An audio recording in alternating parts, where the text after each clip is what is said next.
Good evening, everyone. We are beginning our new series on extraordinary Jewish personalities, which is part of our Jewish Matters podcast. So welcome. Our first personality is Menachem Begin. I have to start by saying that I am prejudiced. I have a bias because Menachem Begin is one of my heroes, and I think he's one of the greatest leaders of modern Jewish history. To be fair, I've not only read his book, of course, The Revolt, Daniel Gordis's biography of him, which is very positive, but I also read Avi Shilon's, which is somewhat critical. So I did try to get a balance. Menachem Begin had amazing accomplishments. He was the hawk who refused to give up land, yet he was the first Israeli prime minister to make peace with an Arab country. He led a revolt against the British, which was one of the strong factors that caused them to pull out of Palestine. And he was hidden for 2 years with a manhunt and a bounty on his head. Third of all, he was the person who I believe is, and you'll see why, was most responsible for the reuniting of Jerusalem, the liberation of the Western Wall, and of the Temple Mount. Fourth of all, he destroyed the nuclear reactor in Osriq when Saddam Hussein was threatening to destroy the Jewish state. And despite these four amazing accomplishments, making peace with the Arabs, pushing out the British, reuniting Jerusalem in 1967, destroying the nuclear reactor, he himself said that his greatest accomplishment was preventing civil war. And we'll see when that came up. So in order to understand Menachem Begin, there are two fundamental things we have to understand. First of all, that he grew up in a traditional religious Jewish family in Brisk in Poland, and that will strongly influence his outlook for the rest of his life. And the other seminal event was the killing of his family during the Holocaust.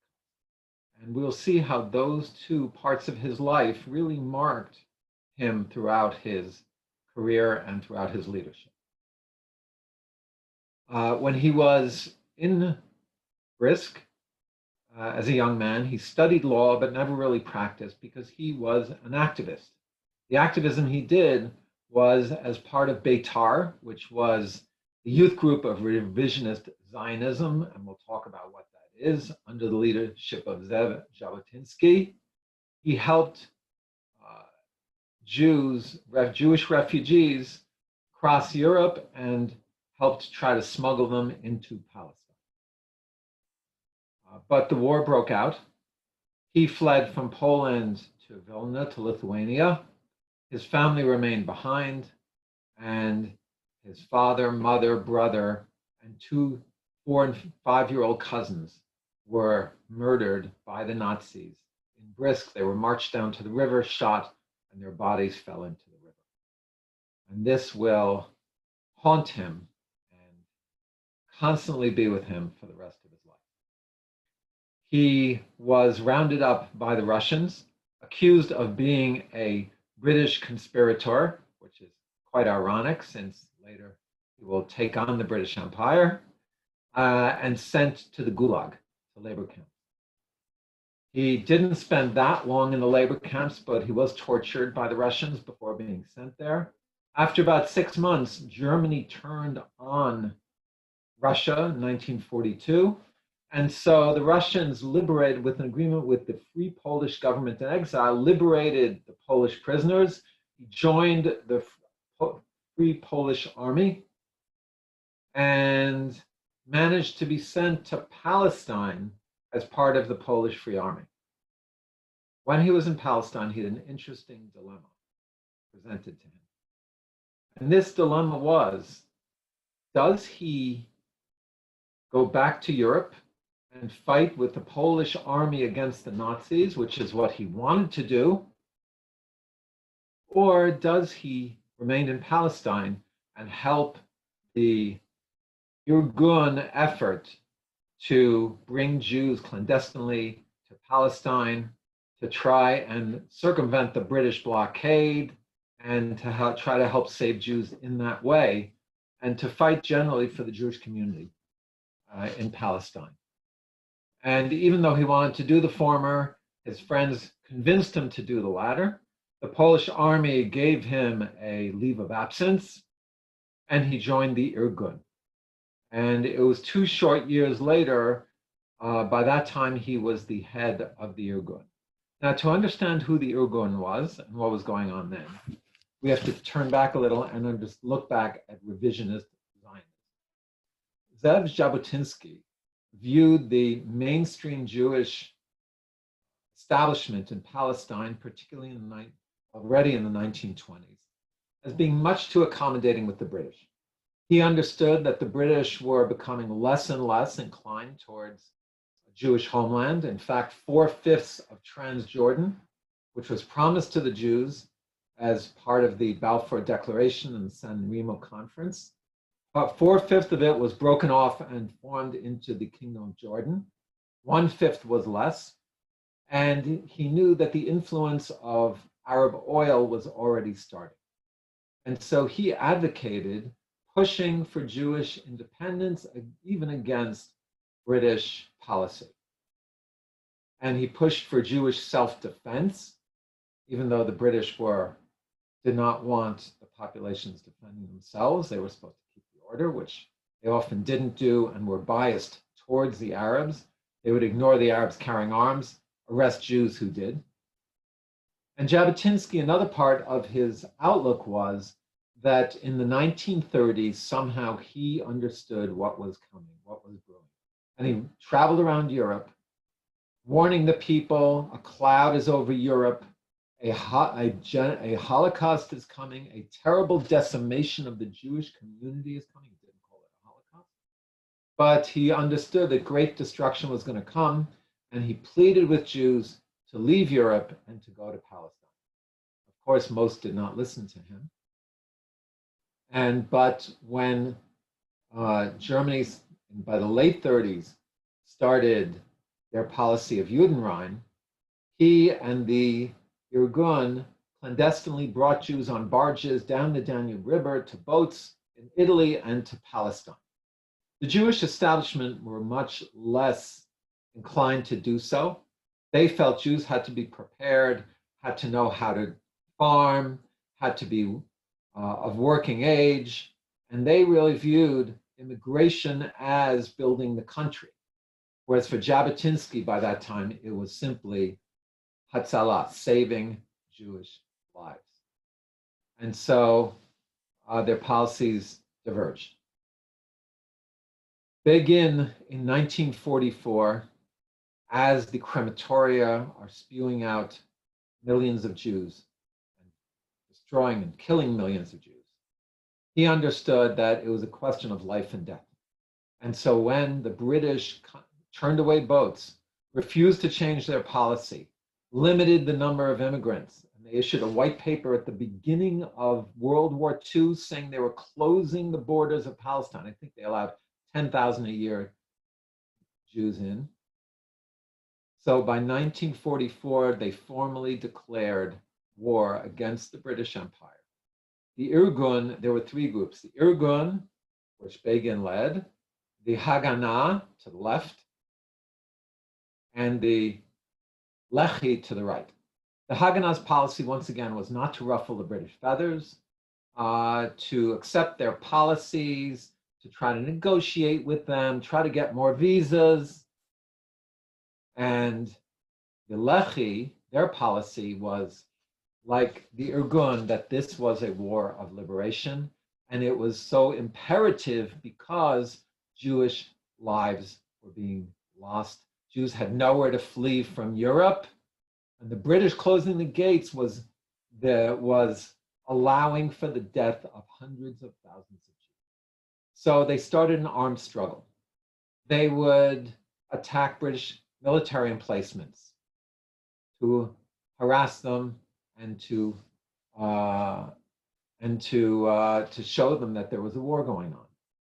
They would steal arms from the British. And some of them who had been in the British Army, dressed up in their uniforms, knew the British accents, stole a truck, drove into the British army camps, and simply drove away with arms, which they would then use against the British. They blew up bridges, disrupted infrastructure. They would call up the post office and British bureaucratic offices, warn them to tell everyone to go out or at night, and they would bomb those emplacements. They were not looking to kill civilians, although they would shoot at soldiers if need be, because it was a war. And so in 1941, Begin declares war. And the British, of course, do not take it sitting down. They declare it illegal for Jews to carry arms. And if Jews were caught carrying arms, they would be at first flogged. When the British flogged the Jewish soldiers, the Jews would kidnap British soldiers and flog them. Of course, the British were incensed, and then they made a death penalty for Jews to carry arms. Jews were caught, and there was much international pressure put against the British, but sometimes in secret trials, they would try the Jewish young boys, who sometimes were no older than 19, 20, 21 years old, and hang them. And when this happened, Begin ordered the Irgun to kidnap British soldiers and said, "You hang our boys, we're hanging your soldiers." The British did not think they'd do it, and he did it. And interestingly enough, the British backed off, and there was kind of a mini ceasefire over these issues. And this was part of Begin's outlook on life, which was that Jews had been persecuted, family had died in the Holocaust, and we now needed to defend ourselves like anyone else would. In his book, The Revolt, he does say that he drew a line. What is the definition of terrorism? And this is a much debated issue in the scholarly world and the political world. But one of the parameters that is often used is that a war is fighting against the military and the government. Terrorism is when you attack civilians. And Begin said his policy was not to attack civilians. And by the way, the Lehi, who were more right-wing, formed by Avraham Stern, also known as the Stern Gang, they would kill civilians. And the most dramatic example of that was in 1947, when the UN High Commissioner envoy had proposed a partition plan. The Lehi went and assassinated him. And of course, it was very controversial. But back to Menachem Begin. So 1940s, the Second World War is going on, leading a campaign against the British. And the policy, which was voiced by David Ben-Gurion, the leader of the Haganah, later to become the first prime minister of Israel, was, now they had a dilemma because they were opposing British policy, yet the British were the ones fighting the Nazis. So they said this: we will fight the white paper, which was British policy of closing off the borders to Jewish refugees. We'll fight the white paper like there's no war, like there's no World War II. In other words, we'll take on the British in that area, but we'll fight World War II. We'll help the British fight against the Nazis like there's no white paper, even though the British are holding us back. And Jews fought in World War I and were loyal to the British and the Allies, unlike the Arabs. In World War II, as we know, the Arabs sided with the Nazis, the Mufti of Jerusalem going to Berlin. Jews and the Irgun sent their boys to Iraq on request of the British to try and help their war efforts there and many other areas, and died for the Allied British cause. But at the same time, Begin was fighting the white paper. They were trying to bring boats, smuggle refugees across the border. World War II is over. And now there are 300,000 displaced persons in Europe. And these are people who had suffered the Holocaust and were still in camps in Europe, in the blood fields. And Begin, the Irgun, felt that it was all the more imperative now. Before it was saving lives who were going to die, now it was saving souls who had gone through hell. And so they upped their game in the war against the British. And as I mentioned, a bounty was put on Begin's head. One of the biggest manhunts was mounted to find Menachem Begin, who they knew was leading this effort. And where was he? He was hiding in the middle of Tel Aviv, not in some cave hidden away somewhere. Once again, part of his view of Hadar, of Jewish bravery, Jewish dignity, and Jewish destiny. He disguised himself, interestingly enough, as a rabbi, not quite a rabbi, a shamus, a person who cleans up the synagogue. He lived right next to the synagogue, grew a beard, was there with his wife and child, and had a very small circle of his direct operatives who knew where he was and had contact with him, and then they would send out his marching orders. And as I mentioned, they upped their game. And so at one point, by this point, the Haganah had soured on the British a little, and they were helping the Irgun, but we'll see it was very short-lived. The Irgun decided to mount the most chutzpahdik mission so far, which was to attack the center of the British military command in Jerusalem in the King David Hotel. But as was their policy, they were not looking to kill the British. And so they called up, they said, clear out your headquarters, we are going to destroy it. And the British officer in command, of course, stiff upper lip, said, we don't take orders from Jews, Jews take orders from us. He ignored the warning, they called back again, but the mission had been put in motion. Irgun operatives dressed as milkmen, as laundrymen or milkmen, went in with a truck into the basement of the King David Hotel, and the bomb was set, it exploded, dozens of people were killed, including a few Jewish people, many injured, and the world was even more incensed. At this point, David Ben-Gurion denied having been involved, even though they gave the green light. At this point, they were all together, and flipped back to the British and declared the hunting season, where the Haganah helped the British to root out the Irgun fighters, denounced them, gave information where they were, helped remove their arms. Hundreds and hundreds were arrested, sent to camps, sent to Africa. Some of them were tortured to get more information. And this is the first instance when I mentioned.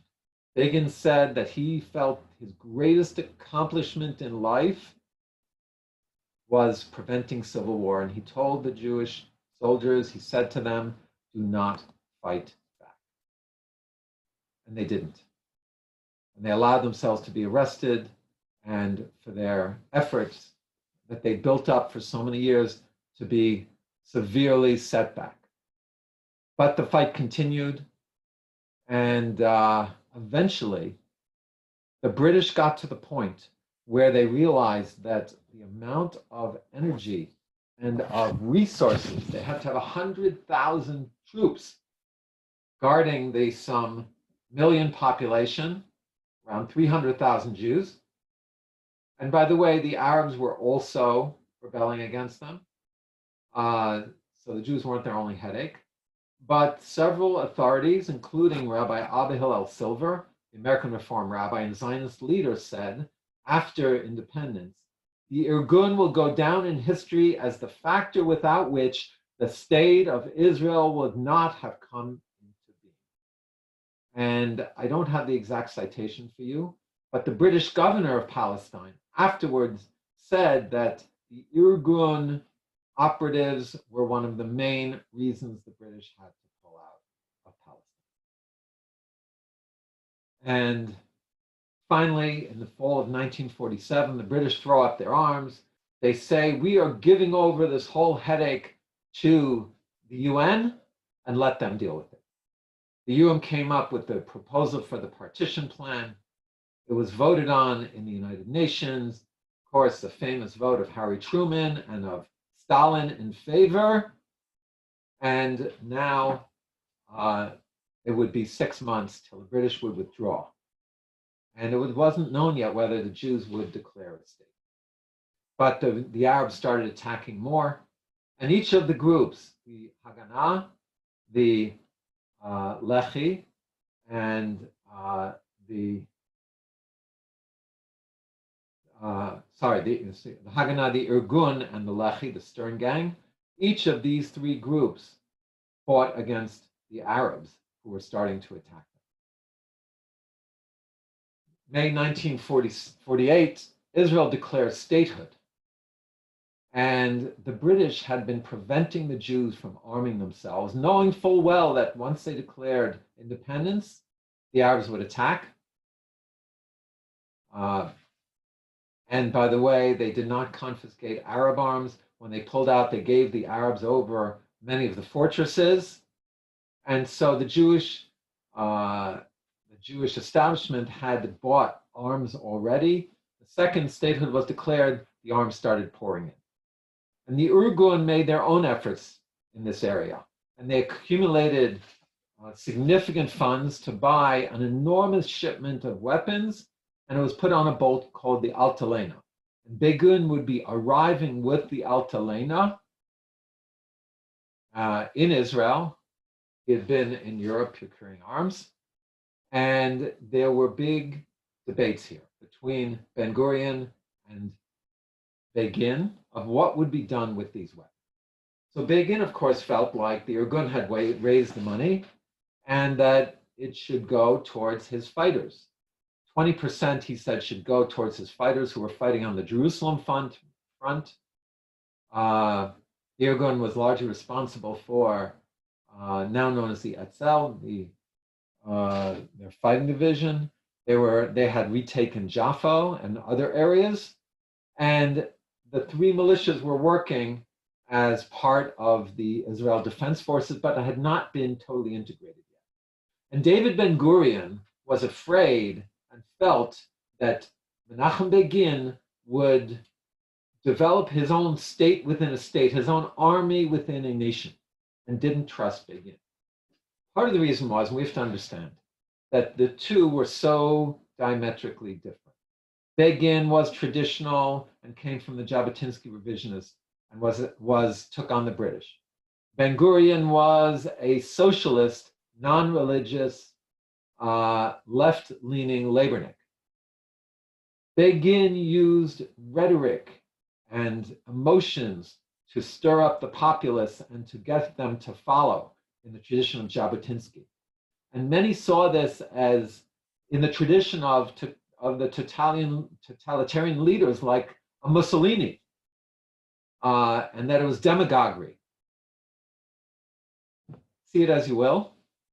Begin gave assurances that he only wanted some of it for his men, the rest could go to the other fighters, but he also didn't, on his side, didn't trust Ben Gurion. And so the two negotiated, they were at an impasse, the arms were on the way, negotiations were ongoing as the boat came into Tel Aviv harbor. And here, terrible tragedy struck because Ben Gurion did not have firm assurances. He gave the order to attack the Altalena. Artillery was fired, shots were taken, and 14 Irgun fighters were killed, many more injured. Had the artillery actually caused an explosion on the boat, it could have taken out the whole Tel Aviv waterfront. There were so many explosives on the boat. But it didn't. And this point, once again, Begin, who was the last, said he was the last one to leave the ship. He wouldn't leave the ship until he knew his men were safe. He got into a boat, and he was giving the orders as they went along that no one should fire back. One can imagine you're being shot at by your own people who you're coming to try and help. And he gives the order, no one is to shoot back or to fight back. And you had the crazy situation where you had two brothers, one in Irgun, one in the Haganah, and facing off on the streets of Tel Aviv.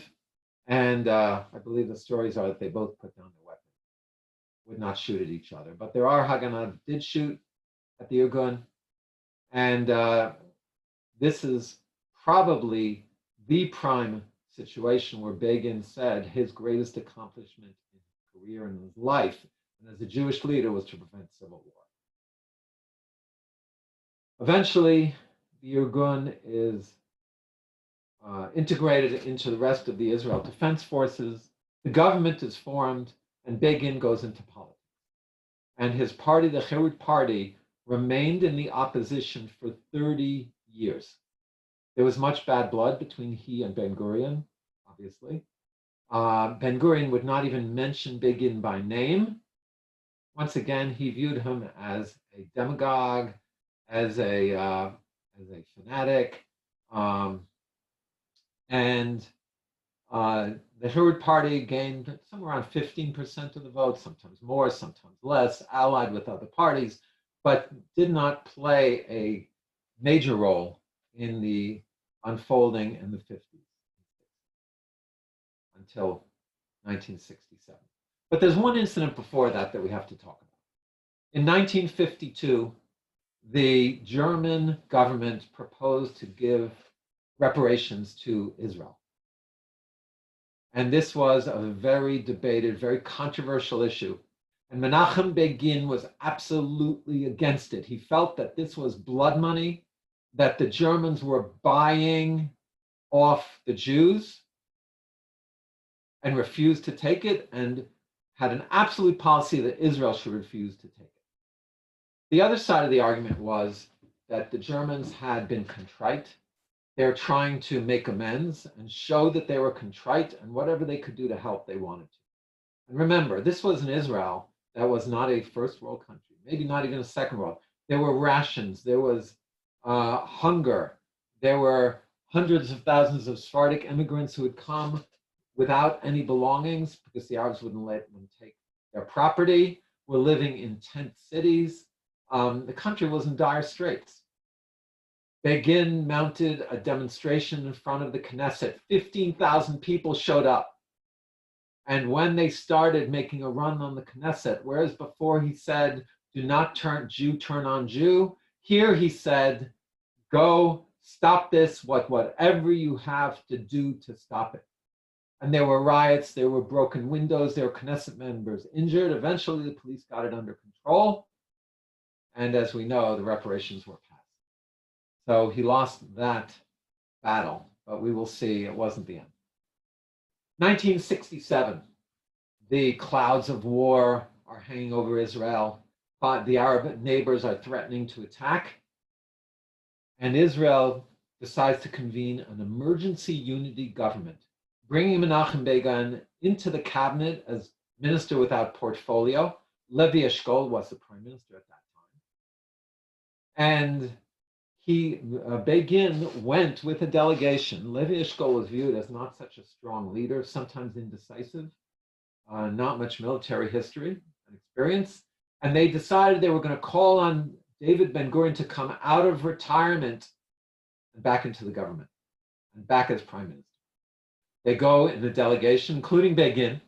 Now, Paula Ben-Gurion, David's wife, had always had a soft spot for Menachem Begin, unlike her husband. And the husband did receive him courteously. He declined the prime ministership, said, I am in retirement, although his view was not to attack. They saw him as being kind of out of the loop, but the two men left on good terms and made amends. Perhaps it was with the specter of war looming, they felt even more how vital it was to make amends.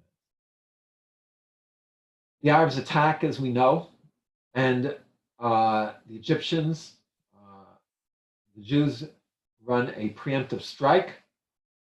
The state of Israel wipes out the Egyptian Air Force. The attack is on, and they tell the Jordanians, don't attack us. We have nothing against you. You don't attack us. We won't attack you. King Hussein ignores the request. He attacks, and Begin's first thought is, this is our opportunity to liberate and unite Jerusalem and liberate the Western Wall. And at just the first day of war, he brings it up in the cabinet meeting. He tries to start to bring it up. The bombs are falling near the Knesset. They're called to go into a bomb shelter.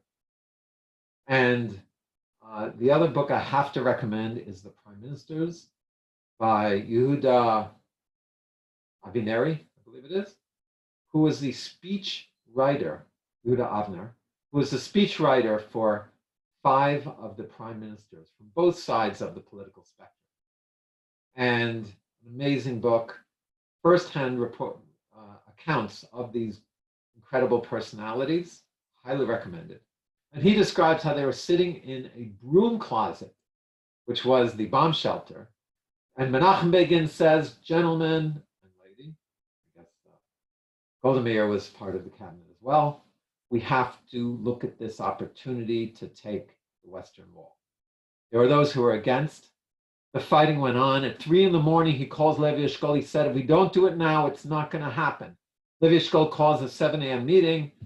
He says, I've decided against the advice of Moshe Dayan, the defense minister, we are attacking. The attack is launched. Jerusalem is reunited. The Western Wall is taken. The Jewish people are exuberant. And one can't but wonder, had Menachem Begin not been brought in as part of the cabinet, would this have ever happened? Would the Jewish people ever have reclaimed the Temple Mount after 2,000 years and reunited our capital, Jerusalem? So it's again one of the great accomplishments of Begin. 1977, Begin's political career takes an unexpected turn.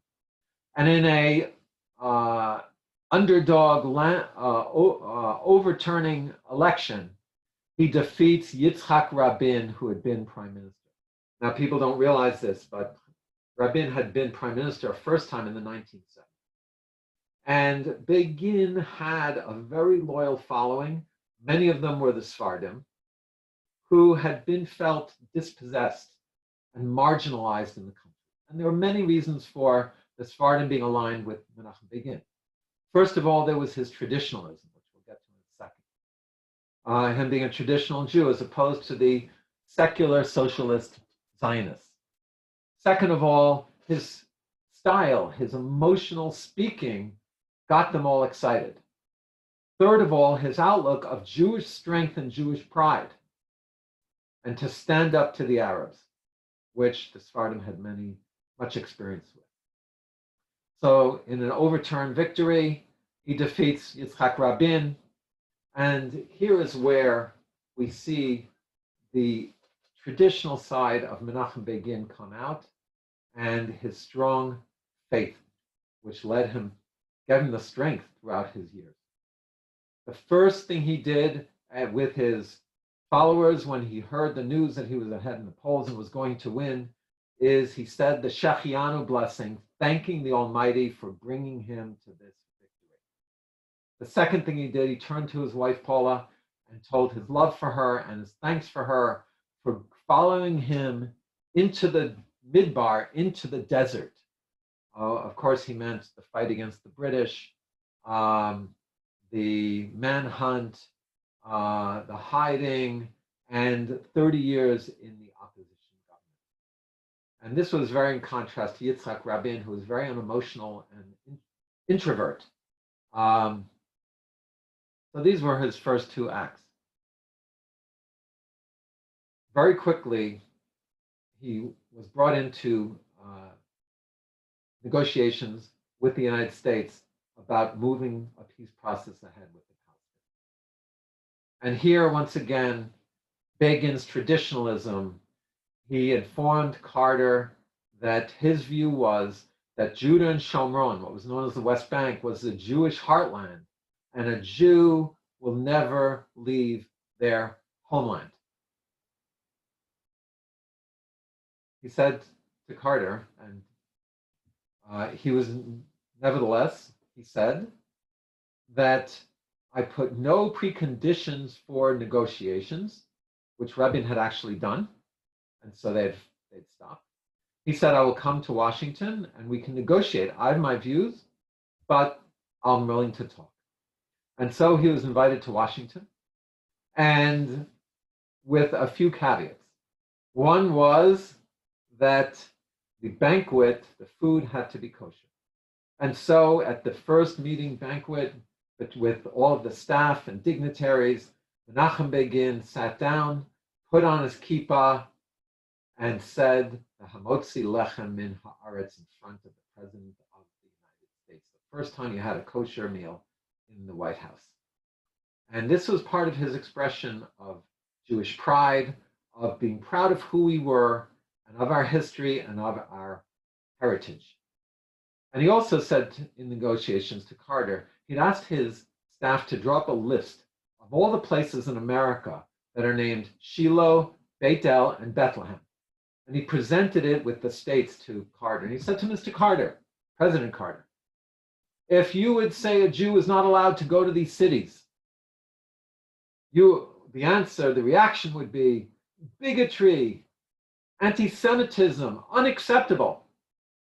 Yet you're asking me to give the Jewish heartland with Shiloh, Beit El, and Bethlehem to the Arabs, and a Jew would not be allowed to go there, and Hebron, the birthplace of our patriarchs and matriarchs. He said, never will I do such a thing. But in the process of these negotiations, which then moved on to the Arab states, because Begin refused to negotiate with Yasser Arafat, who had Jewish blood on his hands, he said, I'll negotiate with the Palestinians, but not with that terrorist. Let them find another leader, someone else to represent them, not him. But in the process of talking with Sadat, he showed that he was more amenable to negotiations.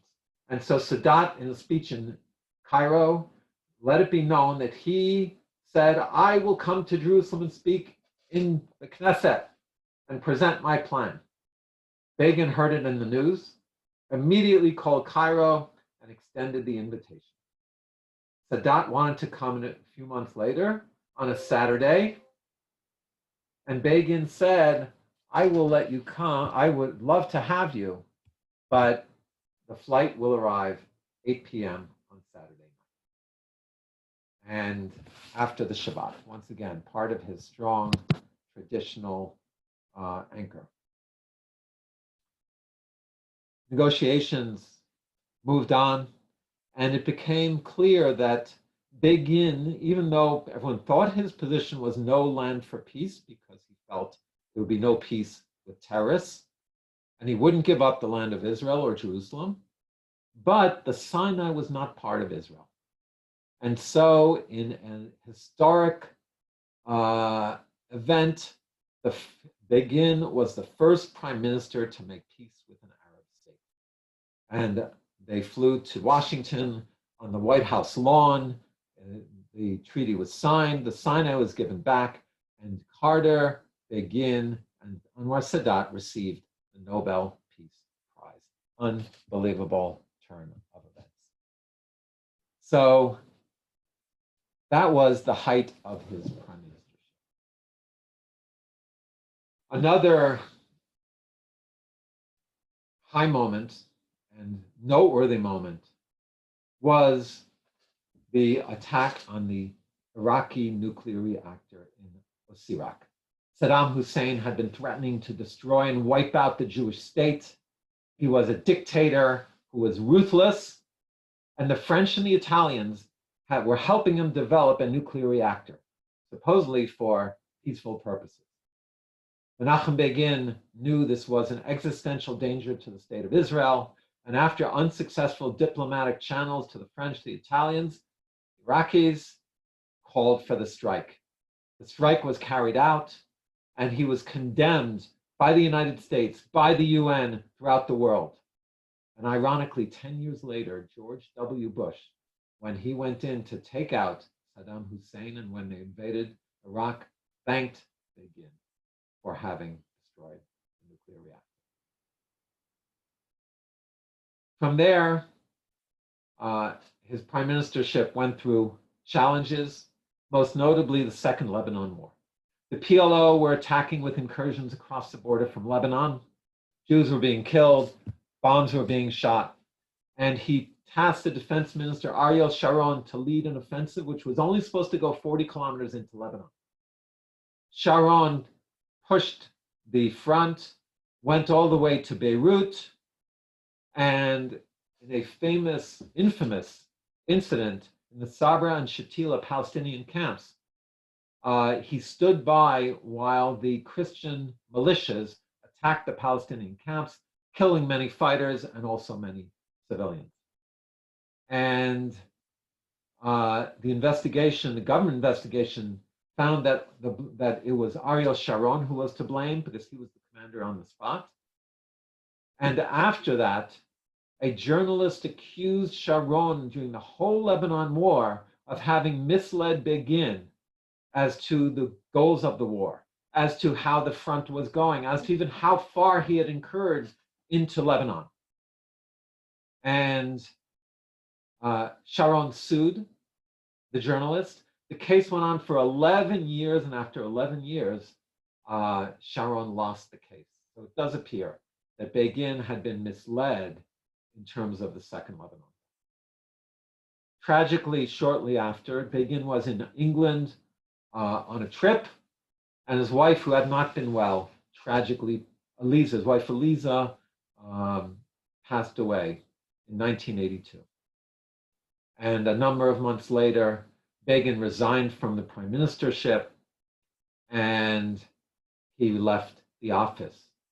Yitzhak Shamir took over in his place, one of his cabinet ministers, and he spent the last 10 of his years of his life in seclusion.